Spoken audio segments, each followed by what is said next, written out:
கை வைக்காத அப்படின்னா என்ன அர்த்தம்? அது யார் சொன்னது தெரியுமா? அந்த தலைவர் புதுசா எம்டி தலைவர் போட்டிருக்காங்க இல்லையா, டூப்ளிகேட் தலைவர், அதிகாரமற்ற தலைவர், அவருடைய சம்சாரம் சொல்றாங்க. அவங்க எல்லாம் என்கிட்ட எவ்வளவோ நன்மை அடைஞ்சவங்க, நன்றி விசுவாசம் இல்லாத போயிட்டாங்க. தெய்வ நிலையில வர்ற போது கொஞ்சம் நாவடக்கம் வேணுமா இல்லையா? அங்க காலியா ஆடினா அப்புறம் எப்படி இருக்கும்? இந்த நிலையில ஒரு டம்மியா ஒரு சின்ன வயசு பையனை செயலாளரை போட்டுக்கிட்டாங்க. ஏன்னா அவன் தானே ஒண்ணும் கேட்க மாட்டான், அவனுக்கு தெரியாத சட்டத்திட்டம் என்னன்னு தெரியாது. இவங்க 2 பேருக்கும் அதான் தலைவர், அதாவது செயலாளர் காசு வாங்கணும், செயலாளர் தான் கணக்கு எழுதணும் அப்படிங்கிறதெல்லாம் உண்டு. அந்த செயலாளர் கைக்கு போய் தான் எதுவும் பண்ணணும். அந்த செயலாளர் தலைவர் 2 பேர் சேர்ந்தா பேங்க்லயே ஓபன் பண்ணணும்.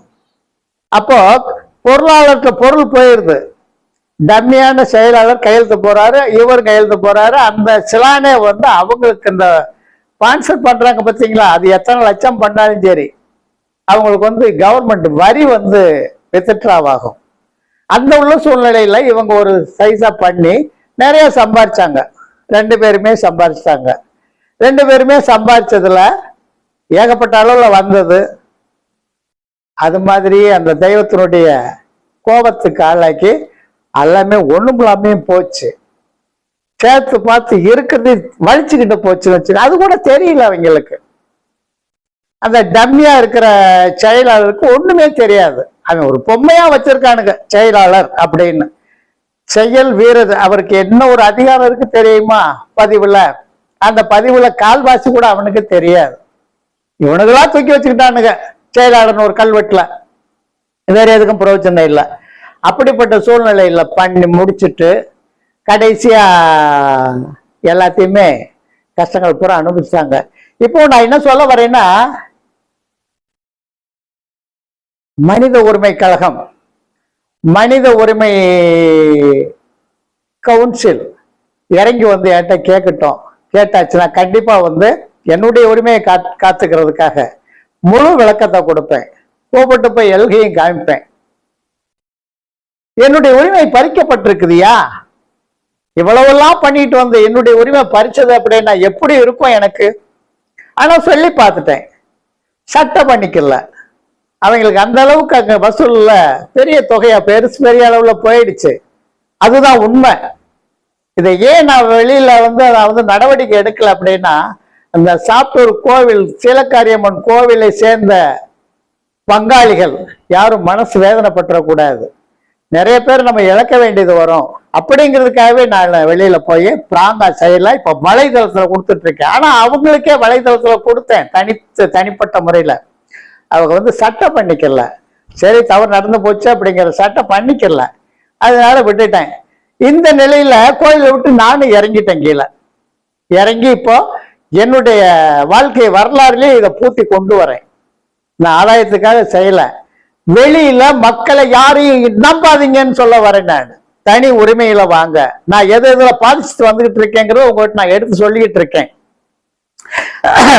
உடன் பிறந்த அண்ணன் தம்பியில நம்ப முடியல. அந்த காலத்துல எனக்கு ஏன் கூட பிறந்த அண்ணங்காரன் சைனைடு வச்சு கொள்ள வந்தான் என்னைய.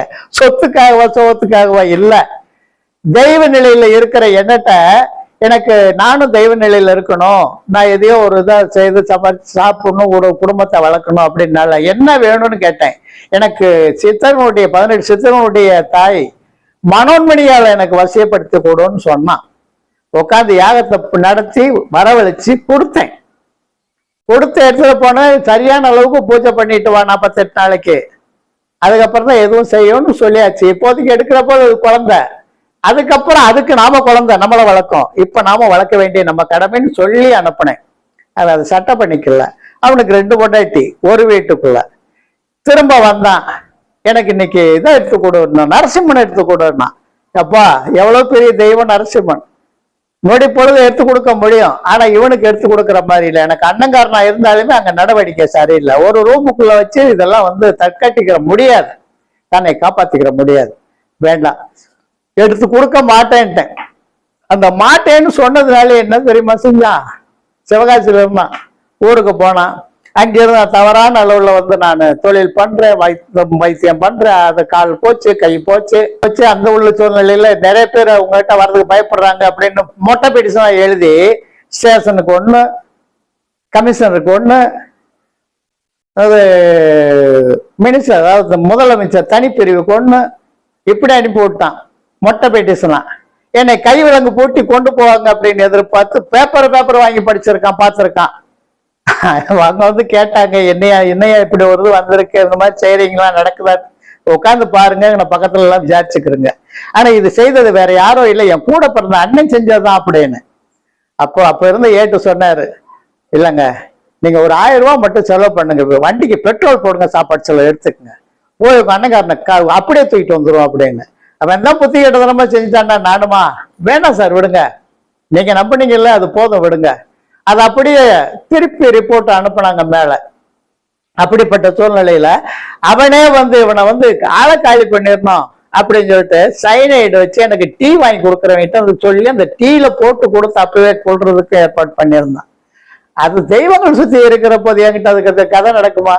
கண்டிப்பா நடக்காது. அதான் தெரிஞ்சுக்கிட்டு நானே திருப்பி சத்தம் போட்டு விட்டேன்.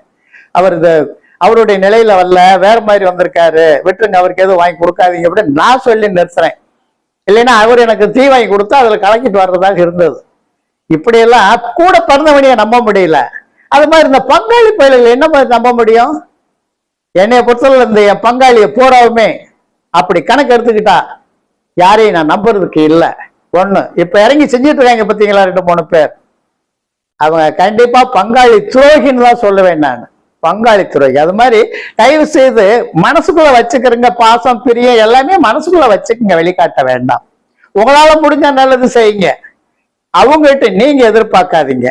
அந்த உள்ள சூழ்நிலையில தயவு செய்து நீங்களும் தனி மனிதனாக வரணும் அப்படிங்கிறதுக்காக உங்களுக்கு இதை எடுத்துக்காட்டா சொல்றேன். என்னுடைய வாழ்க்கையில் நடந்தது உங்களுக்கு எடுத்துக்காட்டா சொல்றேன். புரியுதுங்களா? இப்படிப்பட்ட சூழ்நிலையில இதுல வந்து முக்கியமா வந்து நான் வலைதளத்துல இவ்வளவு வேதனையோடு சொல்றேன் அப்படிங்கிற போது கண்டிப்பா அப்பட்டமா நான் சொல்லுவேன். இதுல வந்து ஹியூமன் ரைட்ஸ் வந்து கேட்டாலும் என்னுடைய உரிமையை காக்குறதுக்காகவே அவங்களுக்கு முழு ஒத்துழைப்பு கொடுப்பேன். புரியுதுங்களா?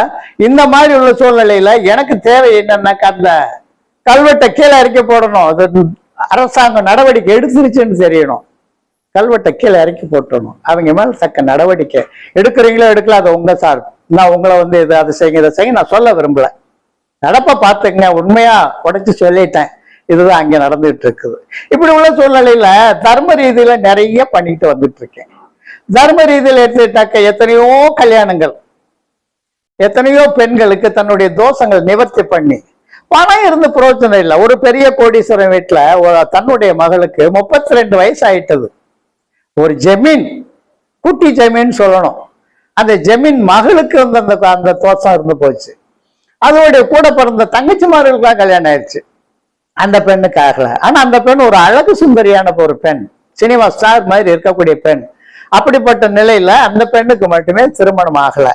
அந்த உள்ள சூழ்நிலையில எப்படியாவது அந்த குழந்தைக்கு, என் குழந்தைக்கு கல்யாணம் நடத்துற மாதிரி பண்ணி கொடுங்க அப்படின்னு சொன்னதுக்கு அப்புறம் அதை வாங்கி பார்த்து ஜாதகத்தை ஒரு பெரட்டி இதுக்கு உண்டான நான் செஞ்சு தரேன், 48 நாள் அந்த கல்யாணம் நடக்கும், நீங்க குறிப்பிட்ட நபரை வேணா சொல்லுங்க, அந்த பெண் அந்த மாப்பிள்ளைக்கு நான் பண்ணித்தரேன் அப்படின்னு சொல்லி இது பண்ணி நானே அது தோஷங்களை நிவர்த்தி பண்ணி அந்த 48வது நாள்ல அந்த அதே யாரை எதிர்பார்த்திருந்தாங்களோ அந்த பெண் யாரை எதிர்பார்த்து நினைச்சுட்டு இருந்துச்சு அந்த பையனைய வந்து கல்யாணம் பண்ண வச்சேன்னு வச்சுக்கிறேங்களேன் 32வது வயசுல. ஏன்னா இந்த மாதிரி சூழ்நிலையில அதே இதுல வந்து ஒரு 2018வது வருஷம் நம்ம மீனாட்சி அம்மன் கோவில்ல அந்த கிழக்கு வடக்கு மூலையில இருக்கல, வடகிழக்கு மூலையில அதுல வந்து தீ பிடிச்சு தெரியுங்களா 2018ல. அந்த நேரத்துல சோலைக்கண்ணன் ஒருத்தர் ஜெயந்திபுரத்துல, அவர் ஒரு முக்கியமான நபர், அவருடைய தலைமையில அந்த அம்மாவுடைய ஆக்ரோஷம் இறங்கட்டுங்கிறதுக்காகவே அந்த அம்மாவுக்கு அதை சுத்தப்படுத்தி கொடுக்கணும். கோவில்ல எவ்வளவோ செஞ்சாங்க. என்ன பொறுத்தவரை என்னால் முடிஞ்சது பக்கத்துல இருக்க வடக்கு கோபுரத்துக்கிட்ட பக்கத்திலேயே மொட்டை கோபுரத்து முனீஸ்வரனுடைய சன்னிதானத்துக்கிட்ட முன்னாடி 1008 திருவிளக்கு ஏத்தினேன். 1008 விளக்கேத்தி போலீஸ் பாதுகாப்பு எல்லாம் கொடுத்தாங்க. அப்படி அந்த அம்மாவுக்கு அந்த சேவையை நான் விடாது செய்துட்டு வந்தேன்.